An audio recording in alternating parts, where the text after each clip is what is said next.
So number 6, joint actions, intolerant to load. I think this is a huge part, okay? And so much so that we're going to have Sean come on and talk about his Signal 6 program and his isometric specific and joint specific stuff that's intolerant to load. This stuff is fabulous, okay? Because it's very joint oriented to locomotion.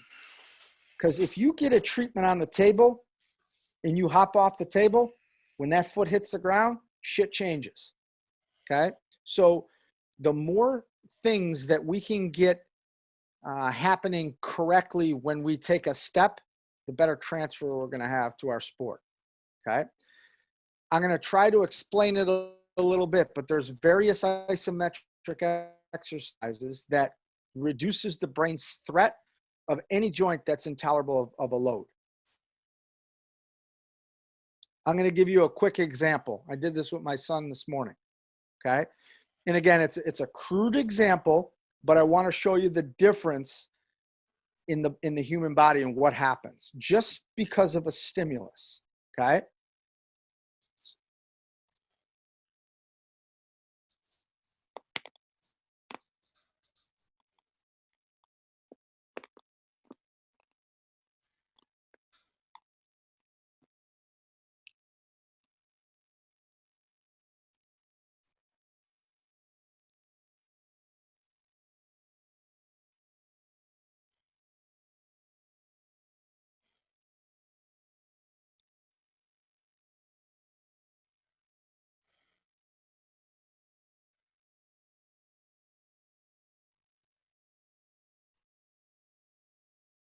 Okay, what did I just do there? So I just take any measure, could be anything. So I check his internal rotation. We have a discrepancy from right to left, okay? It's not a huge discrepancy, but it's you can see it, it's jammed, and he can tell you it's jammed. Okay, it's not a real comfortable position for him to be in. He's kind of nervous, so I have to tell him to relax so I can just see what it feels like when it rotates in. When I apply force into his left foot, mimicking ground reaction forces, all of a sudden, it frees up. But if I apply force to his right foot, it goes back to where it was. Something tells me I don't run on one leg. I got to be on the other one. And those ground reaction forces in locomotion change shit throughout your entire body all the time.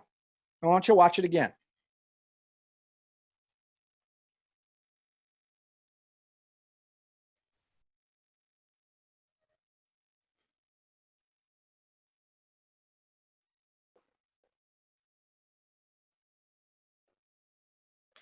Hey, Dan. Yep.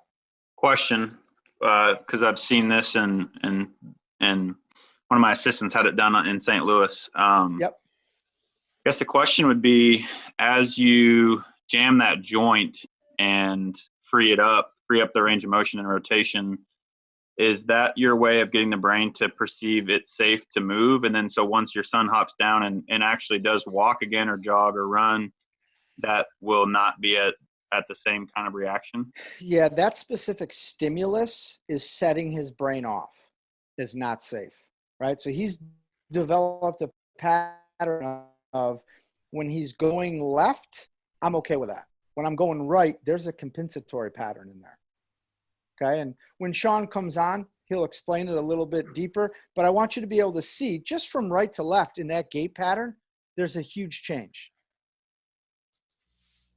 Okay, now let's get into intentions in joint positions and isometrics, okay?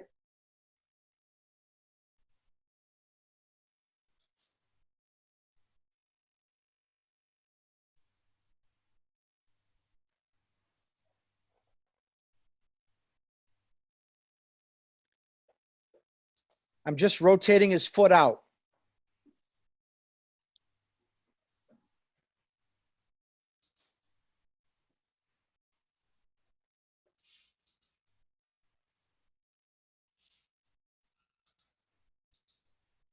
Okay, so I'm going to go back here. What I just did there in that short video clip was I showed you on the side that he was locked up on, we did an external rotation of his foot. That would be, I don't know, so any type of take-home exercise that you get from physical therapy that would say, you know, let's try this joint action, okay? So I tried that. I hold it for about 5 seconds. I go to retest. I got nothing, okay? I go to internal rotation of that tibia. Same thing. I hold it for 5 seconds. Nothing. I mean, you could go to his hip and work external rotation and internal rotation from the hip. You could also go into hip extension. There's so many different joint configurations when that foot hits the ground and the brain has to perceive that threat. I'm showing you right now that I'm just guessing. I don't know which one it is. Okay? So we know it's jammed on that side. We know it's not on that side. So I think I see the problem. I'll go to external rotation of his foot, which in a strain, counter strain, that might give me a response that I'm looking for. It didn't. Still jammed.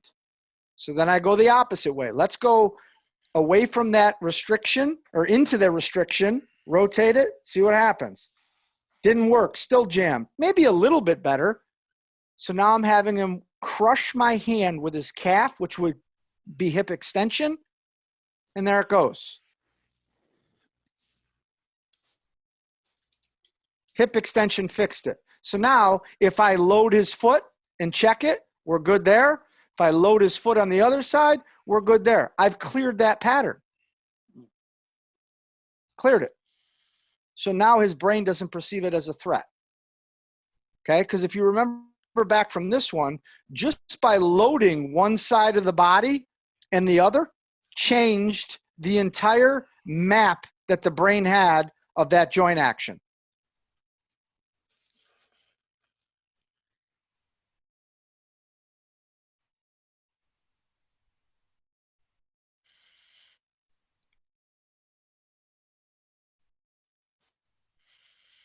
So I got a good response there with that ground reaction.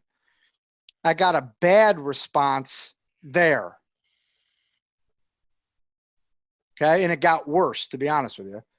Now, if you go back over to here, and I'm having him do his hip extension,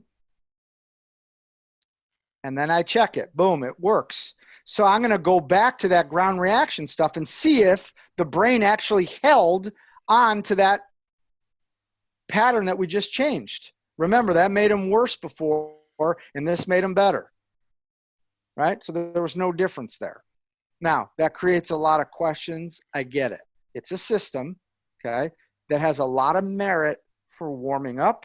It has a lot of merit for pinpointing specific joint actions that would be causing the intoleration of load coming in. Like I said, next week, I think we're going to talk about it. We're going to have Sean on, and he's going to talk about that system. Okay? So it's the power of specific isometrics and intention. We've been playing around with this system. If you think about the joint action and it's specific to what the brain needs, it'll change. That's what's crazy about it. Now, another thing that you'll hear Sean, the creator of this, say is earn the right to go further. Reduce threat.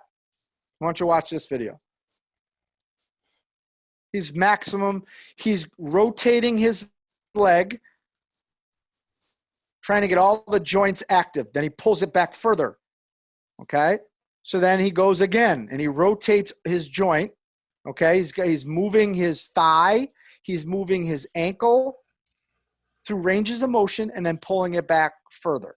So we're not just pressing it up, getting further. He's creating that change himself by a threat reduction.